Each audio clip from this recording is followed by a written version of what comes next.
Hello friends, आप सभी का स्वागत है गामा चैनल पर। आज मैं आपको पिछले पूरे हफ्ते के करंट अफेयर्स के इम्पॉर्टेंट एंड सेलेक्टेड क्वेश्चंस बताने जा रही हूँ। इनके आंसर्स एंड एक्सप्लेनेशन जानने के लिए वीडियो एंड तक ज़रूर देखें। वीडियो के नोट्स बनाने की आपको कोई ज़रूरत नहीं है। नोट्स आप इजीली हमारे टेलीग्राम चैनल से डाउनलोड कर सकते हैं। इनके सभी लिंक्स हमारे डिस्क्रिप्शन बॉक्स में दिए गए हैं। So let's start. So this is the first most important and most happening question of the year. इनमें से किसे 70th मिस यूनिवर्स 2021 का खिताब मिला है? The answer is, I am sure आप सभी को ये आंसर मालूम होगा। आप सभी ने ये खूबसूरत फ़ोटो न्यूज़पेपर में, टेलीविज़न में देखी होगी। Her name is Harnath Sandhu और ये इंडिया से है। इंडिया को 21 साल बाद ये खिताब फिर से मिला है। इससे पहले मिस यूनिवर्स बनी थी लारा दत्ता 2000 में, और इंडिया से पहली मिस यूनिवर्स बनी थी सुष्मिता सेन इन 1994।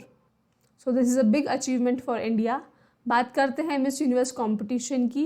ये इवेंट हुआ था Universe Dome in Eilat, Israel. The date was 12 December 2021। इस इवेंट के साथ दो इम्पॉर्टेंट चीज़ हुई है। First is return of Steve Harvey as the host of the show and Fox as the official broadcaster of the show. कुछ समय से फॉक्स और स्टीव हार्वे इस इवेंट से दूर थे because of some reason, but now they are part of this show. Last year की Miss Universe Andrea Meza of Mexico ने हरनाथ संधू को मिस यूनिवर्स का ताज पहनाया। हरनाथ संधू पंजाब से हैं।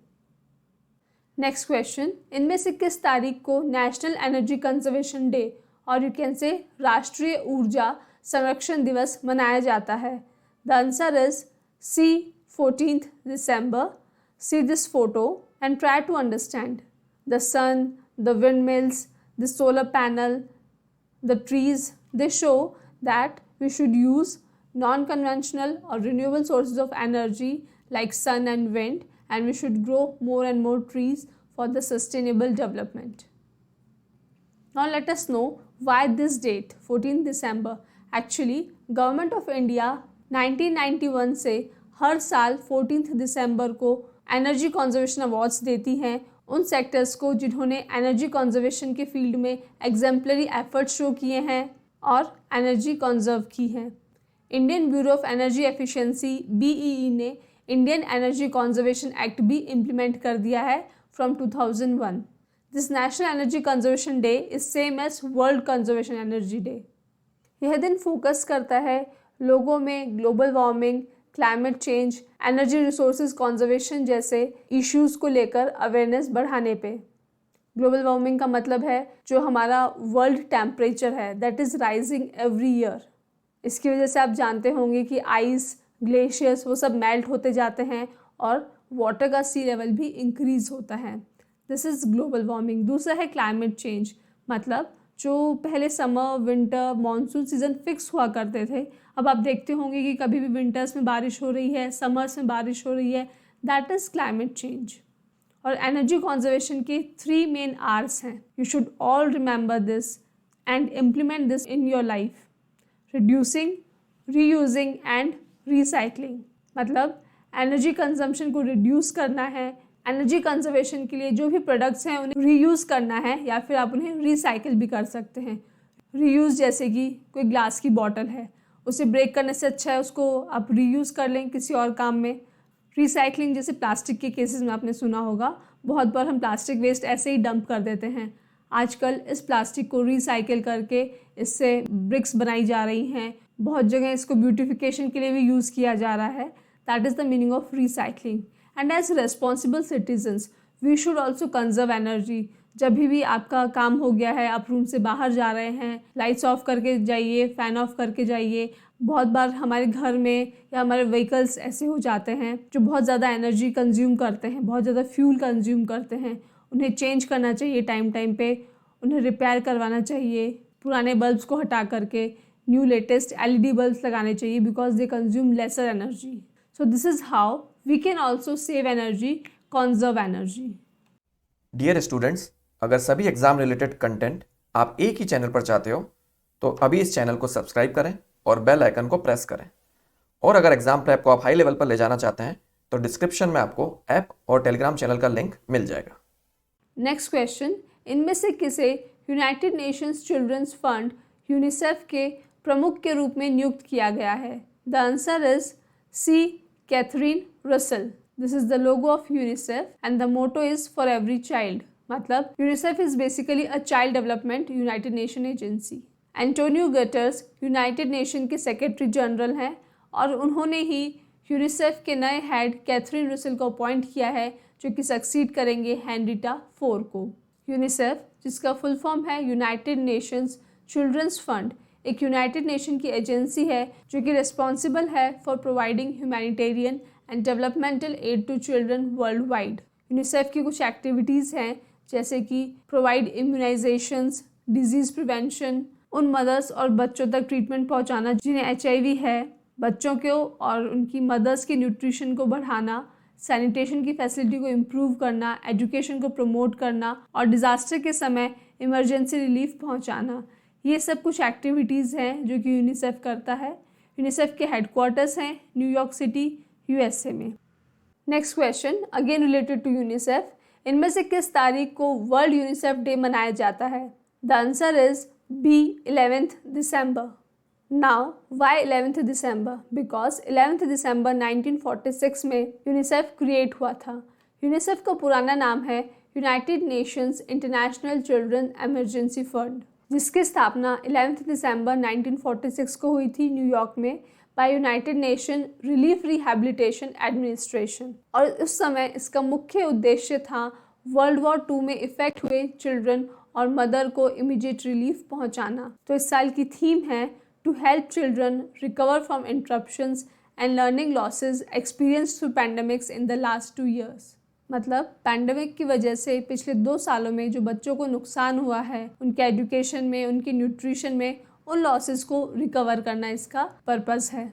Next question, world talent ranking report 2021 में इंडिया की रैंक क्या है? The answer is C, 56th। इस इंडेक्स में फर्स्ट रैंक मिली है स्विट्ज़रलैंड को और लगातार 5 सालों से ये फर्स्ट रैंक स्विट्ज़रलैंड को ही मिल रही है। स्टूडेंट्स, मैंने आपको पहले भी बताया है कि जो भी हैप्पी, ग्रोथ और डेवलपमेंट टाइप के इंडेक्सेस होते हैं, इनमें मैक्सिमम केसेस में नॉर्वेजियन कंट्रीज़ ही टॉप पोजीशंस होल्ड करती हैं। The reason is in countries का ह्यूमन डेवलपमेंट इंडेक्स बहुत अच्छा है और उसी वजह से दूसरे सभी पॉजिटिव इंडेक्सेस में इनकी रैंकिंग टॉप मोस्ट पे ही रहती है। यूरोप ने एज अ कॉन्टिनेंट इस रैंकिंग को टॉप किया है because global top 10 countries are from Europe. बात करते हैं इस इंडेक्स की। इस इंडेक्स को प्रिपेयर किया है international institute for management development IMD ने और इन्होंने 3 अप्रोच की बेसिस पे इस रिपोर्ट को तैयार किया है। Those 3 factors are, first is the investment and development factor, जो कि मेजर करता है किसी भी कंट्री में वर्कफोर्स को इम्प्रूव करने के लिए किस तरह के रिसोर्सेज का यूज़ होता है। सेकेंड इज अपील फैक्टर, जो इवैल्यूएट करता है कि किस एक्सटेंट तक कोई कंपनी फॉरेन टैलेंट को अट्रैक्ट करता है और लोकल टैलेंट को रिटेन करता है।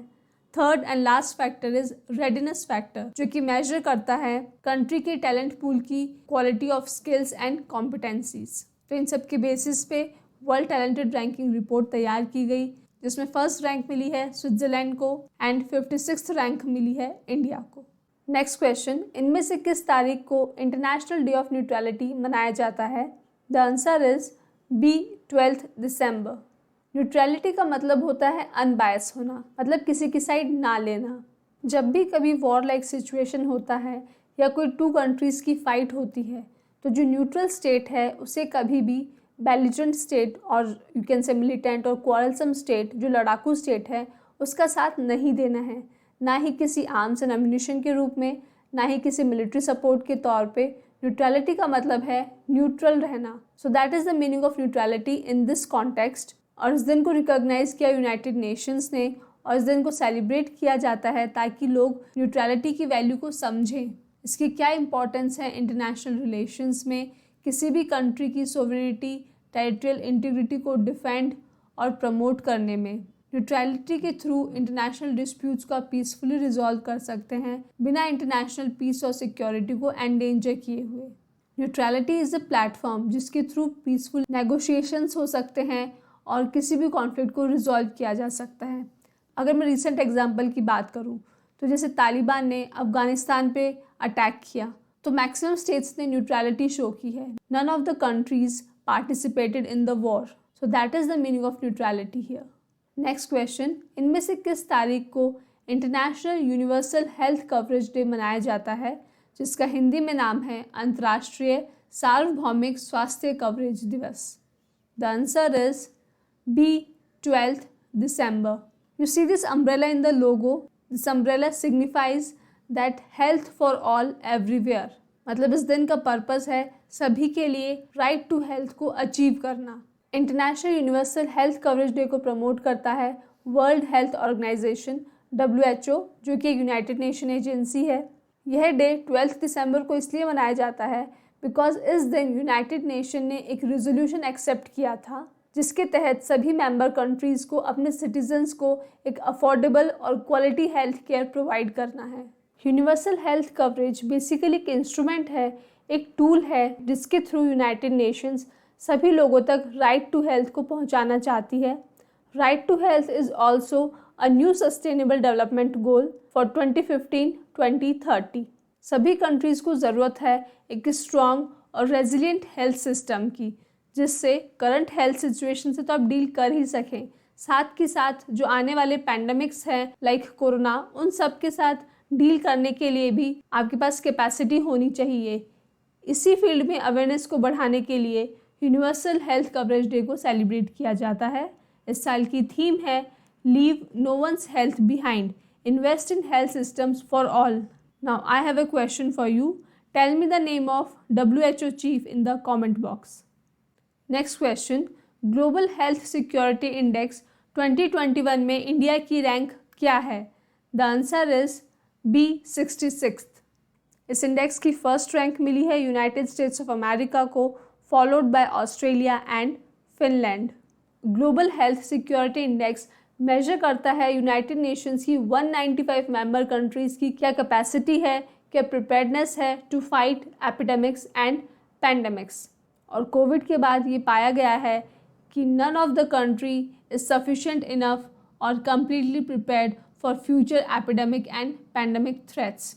अकॉर्डिंग टू दिस इंडेक्स, जो भी डेवलप्ड कंट्रीज़ हैं उन्हें मोस्ट प्रिपेयर्ड कंट्रीज़ कहा जाता है और जो अंडर डेवलप्ड कंट्रीज़ हैं उन्हें लीस्ट प्रिपेयर्ड कंट्रीज़ कहा जाता है। बट कोरोना ने इनके स्टेटमेंट को गलत प्रूव कर दिया।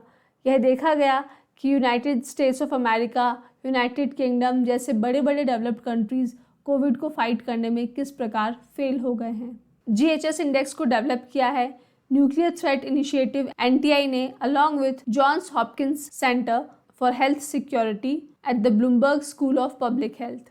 Next question, council of regional anti terrorist structure of Shanghai cooperation organisation RATS SCO की चेयरमैनशिप इंडिया ने कितने साल के लिए ग्रहण की है? The answer is D, 1 year. This is the logo of SCO.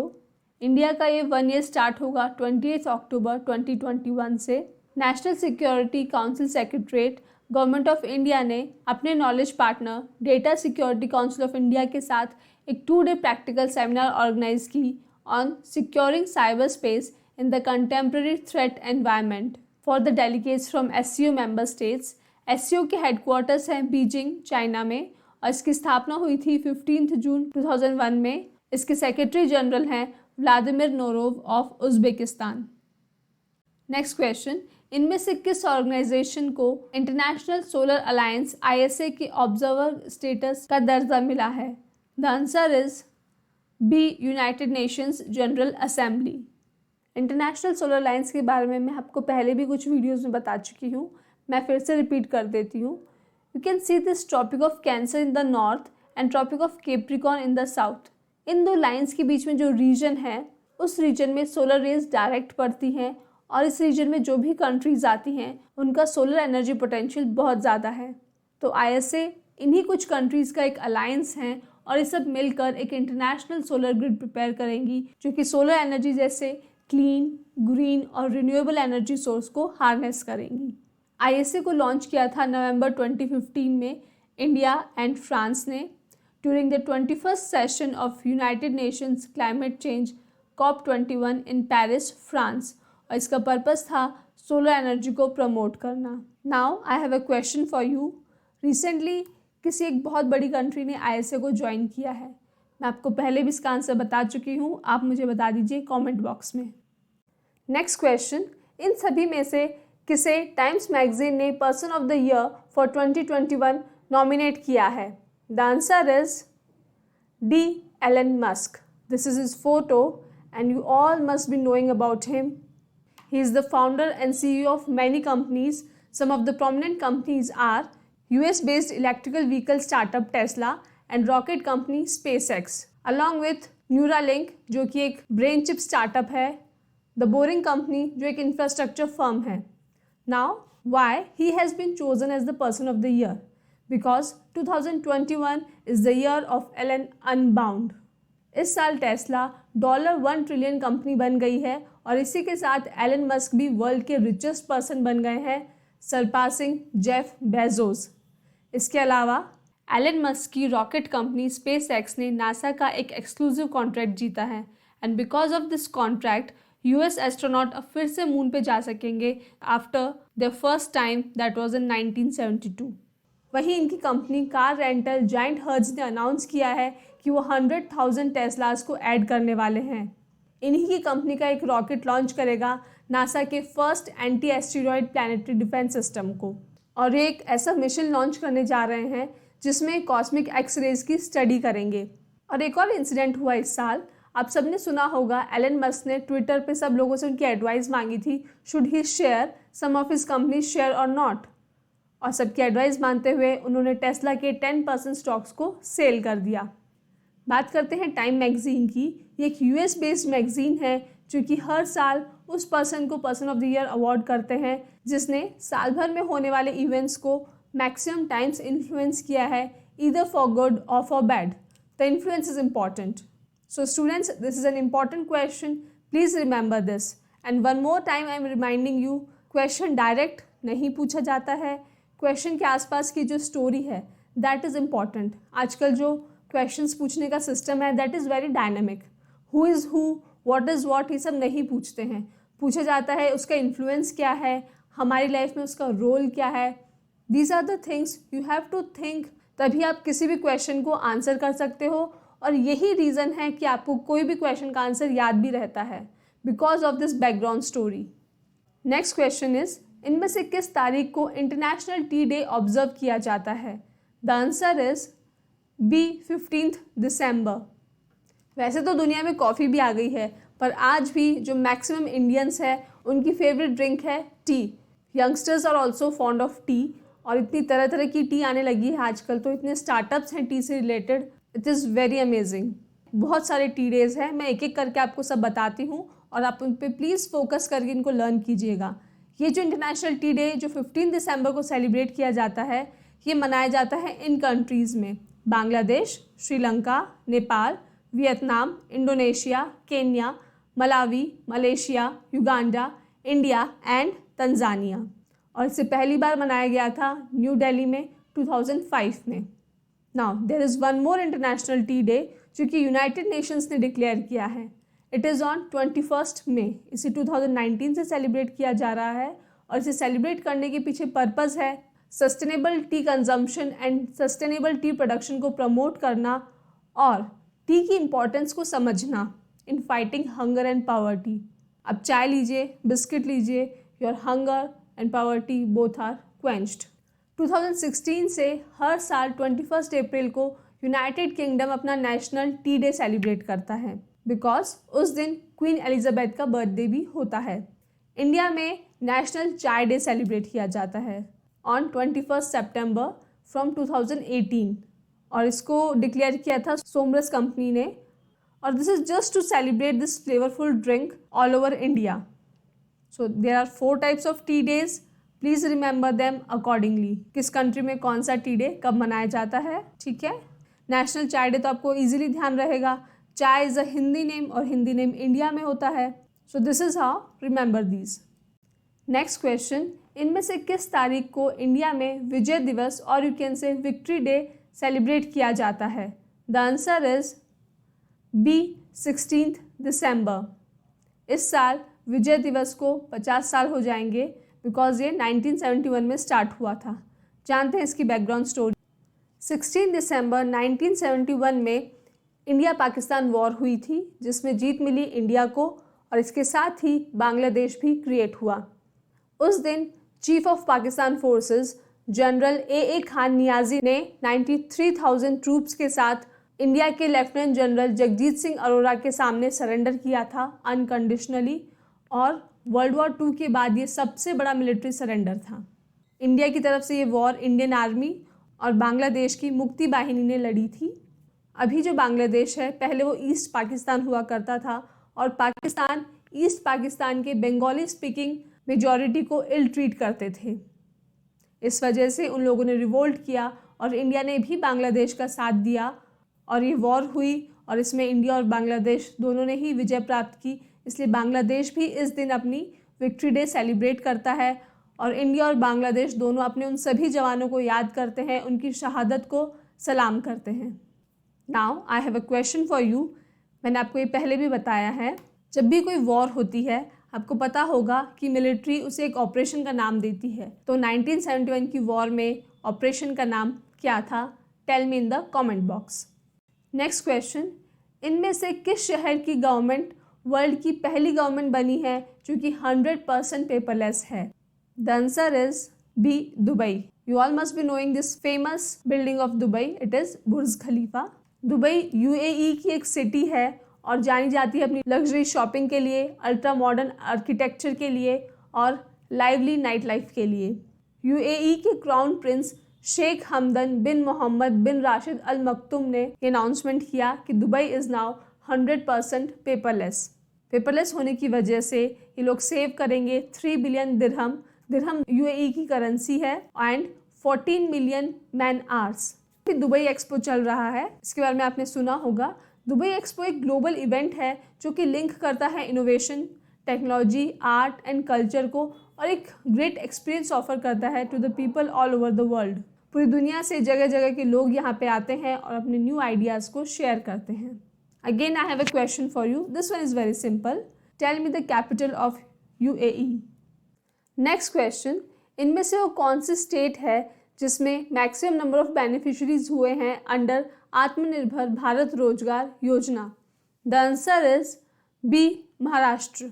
Students, see the logo of Atmanirbhar Bharat. इसमें जो भारत का राष्ट्रीय तिरंगा है और जो अशोक चक्र है उसको फ्यूज़ किया गया है ईगल से। ये एक ईगल, गोल्डन ईगल है जो कि सिंबलाइज करती है भारत पहले सोने की चिड़िया था और आने वाले समय में फिर से वही टाइटल अचीव करेगा। 12 नवंबर 2020 को फाइनेंस मिनिस्टर निर्मला सीतारमन ने आत्मनिर्भर भारत रोजगार योजना लॉन्च की थी। इसका पर्पस था एम्प्लॉयर्स को जॉब क्रिएशन के लिए इंसेंटिवाइज करना। बहुत सारे एम्प्लॉयर्स को कोविड-19 की वजह से अपने एम्प्लॉयज़ को फायर करना पड़ा था, तो अब ये स्कीम आई है जिसके तहत एम्प्लॉयर्स अब नई जॉब क्रिएट करेंगे, जो उनके पुराने एम्प्लॉयज़ हैं उन्हें रिस्टोर करेंगे और उन्हें सोशल सिक्योरिटी बेनिफिट्स भी दे सकेंगे।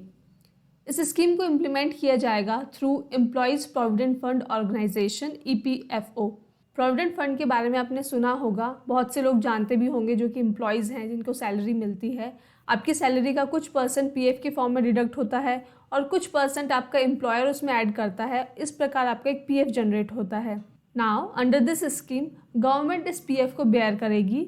एम्प्लॉयज़ का 12% शेयर एंड एम्प्लॉयर का भी 12% share government in the form of subsidy provide करेगी और ये सब्सिडी दी जाएगी 2 ईयर्स के लिए from the date of registration. तो इस प्रकार से एम्प्लॉयर का PF का बर्डन कम होगा और वो फोकस कर सकेंगे for creation of new employment. Next question, Uttarakhand की किस वाइल्ड लाइफ सेंचुरी को इको सेंसिटिव जोन डिक्लेयर कर दिया गया है? The answer is A, Askot wildlife century. Askot wildlife century famous है मस्क डियर के लिए, इसलिए इसका दूसरा नाम है मस्क डियर पार्क। ये सेंचुरी है उत्तराखंड के पिथौरागढ़ डिस्ट्रिक्ट में। इसकी जो 10 किलोमीटर बाउंड्रीज है उसे अब डिक्लेयर कर दिया गया है as Askot wildlife sanctuary eco sensitive zone by ministry of environment, forest and climate change. यहाँ पे जो मस्क डियर है वो एक एंडेंजर्ड स्पीशीज़ है। एंडेंजर्ड मतलब जो कि एक्सटिंक्ट और ख़त्म होने की कगार पे हैं। उनके हैबिटेट को, उन डियर को प्रोटेक्ट करने के लिए इस जोन को इको सेंसिटिव जोन बनाया गया। इको सेंसिटिव जोन्स और you can say ecologically fragile areas, ये wildlife sanctuaries, national parks और प्रोटेक्टेड एरियाज के आसपास का 10 किलोमीटर एरिया होता है। इसे नोटिफाई करती है again ministry of environment, forest and climate change under environment protection act 1986। तो ये जो रीजन होता है इको सेंसिटिव जोन वाला, इसमें कुछ एक्टिविटीज़ प्रोहिबिटेड होती है, जैसे कि कमर्शियल माइनिंग, सॉमिल्स, पोल्यूशन बढ़ाने वाली इंडस्ट्रीज़, किसी प्रकार का हाइड्रो इलेक्ट्रिक प्रोजेक्ट यहाँ पे नहीं इस्टेब्लिश किया जा सकता है। यहाँ पे जो वुड है उसको काट करके कोई प्रकार का कमर्शियल यूज़ नहीं किया जा सकता है। कोई प्रकार की टूरिज्म एक्टिविटीज़ या डिस्चार्ज ऑफ हजार्डस वेस्ट, ये सब यहाँ पे प्रोहिबिटेड है। यहाँ पे सिर्फ और सिर्फ जो इनकी फार्मिंग है, ऑर्गेनिक फार्मिंग है, जो ट्रीज़ का प्रोटेक्शन है, बस वही चलता है ताकि उस हैबिटेट को कंजर्व कर सके, उसे उसी ओरिजिनल फॉर्म में रख सकें। और हैबिटेट प्रिजर्व होगा तो वो जो स्पीशी है वो भी ऑटोमेटिकली प्रिजर्व हो जाएगी। नेक्स्ट क्वेश्चन, इनमें से किसे टाइम्स मैगजीन 2021 का athlete of the year nominate किया गया है? The answer is A Simone Biles. This is her photo. Simone Arianne Biles एक अमेरिकन आर्टिस्टिक जिम्नास्ट है जिनका जन्म 14 मार्च 1997 में हुआ। उन्होंने अब तक 32 Olympic and world championship medals जीते हैं। रिसेंटली वो लाइमलाइट में आई थी ड्यूरिंग टोक्यो ओलंपिक्स 2020। हालांकि इस इवेंट में उन्होंने 2 मेडल जीते, but she quitted 4 events. The reason was her mental health was not perfect. She was suffering from twisties. Twisties is a kind of temporary disorder in which आपको air balance awareness नहीं रहती है, आपको time और dimension की समझ नहीं आती है। सो that is the reason she gave, और उन्होंने 4 इवेंट्स क्विट किए, but still she fought in 2 events और उन्होंने बैलेंस बीम में इंडिविजुअल गेम में ब्रॉन्ज मेडल जीता और यूएस टीम गेम में सिल्वर मेडल जीता। उन्होंने ये प्रूव कर दिया कि mental health comes first. So that is the reason she was praised for her focus on safety, mental health and perseverance. इस इवेंट के 1 महीने बाद उन्होंने यूएस सीनेट के सामने उनके टीम डॉक्टर लैरी नैसर के अगेंस्ट एक इमोशनल टेस्टिमनी दी। She said she was sexually abused by the team doctor Larry Nassar. और जितनी भी इंस्टीट्यूशंस हैं यूएस में, like FBI, USA gymnastics and the US Olympic and Paralympic committee, all of these institutions have failed to stop him. So these are the reasons why Times Magazine has chosen her for the title Athlete of the Year 2021. Next question, Chief of Defence Staff general Bipin Rawat के असामयिक निधन के बाद इनमें से किसने chairman of the chiefs of staff committee का charge संभाला है? The answer is D. M.M. Narvane. This is his photo. Chairman of the Chief of Staff Committee is different from the CDS post. This is the most senior and highest ranking officer of the Indian Armed Forces. ये जो chairman हैं ये head करते हैं chief of staff committee of ministry of defence को, और ये principal military adviser है to president of the republic, minister of defence and prime minister. जब CDS की पोस्ट क्रिएट की गई थी उसी समय ये डिक्लेयर किया था कि जो भी CDS होंगे वही चेयरमैन भी होंगे of the chief of staff committee. But CDS Bipin Rawat की डेथ के बाद ये पोस्ट वैकेंट थी, इसीलिए टेम्पररी जनरल मनोज मुकुंद नरवणे को chairman of the chief of staff committee appoint किया गया है। नेक्स्ट क्वेश्चन, इनमें से किसे भूटान का हाईएस्ट सिविलियन अवार्ड दिया गया है इन 2021 और उस अवार्ड का नाम है Ngadag Pelgi Khorlo? And the answer is B. Narendra Modi. आप सभी को पता होगा भूटान इंडिया की एक नेबरिंग कंट्री है जो कि इंडिया के नॉर्थ रीजन में लाया करती है। ये एक फेमस बुद्धिस्ट मोनास्ट्री भी है और इसका कैपिटल है थिम्पू। तो भूटान के प्राइम मिनिस्टर लोटे शेरिंग ने ये अनाउंस किया कि इंडिया के प्राइम मिनिस्टर नरेंद्र मोदी जी को भूटान का हाईएस्ट ऑनर दिया जाएगा as an appreciation for India's friendly approach to Bhutan. Covid pandemic के समय इंडिया ने भूटान की बहुत हेल्प की in the form of vaccines, medicines and other emergency services. India और भूटान दोनों के लिए ही ये बायलैटरल टाइज बहुत इंपॉर्टेंट है in the backdrop of Chinese aggression along the line of actual control LAC। Bhutan और इंडिया दोनों ही चाइना की एक्सपेंशनिस्ट डिज़ाइन से अफेक्टेड हैं। नेक्स्ट क्वेश्चन, इनमें से किसने विराट कोहली को रिप्लेस किया है to become the captain of Indian cricket team? The answer is B. Rohit Sharma. पिछले 5-6 सालों से विराट कोहली तीनों फॉर्मेट के कैप्टन थे, be T20, test match and ODI। But then he realised कि उनका वर्कलोड बहुत ज़्यादा है, इसलिए उन्होंने UAE में हुए T20 वर्ल्ड कप के बाद T20 कैप्टेंसी से रिजाइन कर दिया था। एंड रिसेंटली विराट कोहली को इंडिया के ODI कैप्टेंसी से भी हटा दिया गया। And now Rohit Sharma is the sole white ball leader. Sole white ball leader का मतलब है he will be the captain of T20 and ODI till 2023 50 over world cup. इसके साथ ही रोहित शर्मा ने रिप्लेस किया है अजिंक्य रहाणे को from test vice captaincy. So now Rohit Sharma is captain of ODI, captain of T20, captain of Mumbai Indians and vice captain of Test match, while Virat Kohli is captain of Test match and Royal Challengers Bangalore team. Next question, union cabinet ने women की minimum age of marriage 18 से बढ़ाकर कितनी कर दी है? The answer is B 21। Boys की पहले से ही मिनिमम एज 21 थी और अब गर्ल्स की भी 21 होगी। नाउ फर्स्ट क्वेश्चन इज ऐसा क्यों किया गया? The reason is to save girls from malnutrition, to give them a chance to study more so that they can enjoy their independence, they can become more mature, more understanding और उन्हें कुछ बेहतर employment opportunities मिल सकें। एक 4 member task force committee जिसकी head थी Samata Party chief Jaya Jaitly, उनके recommendation पे यह डिसीजन लिया गया है।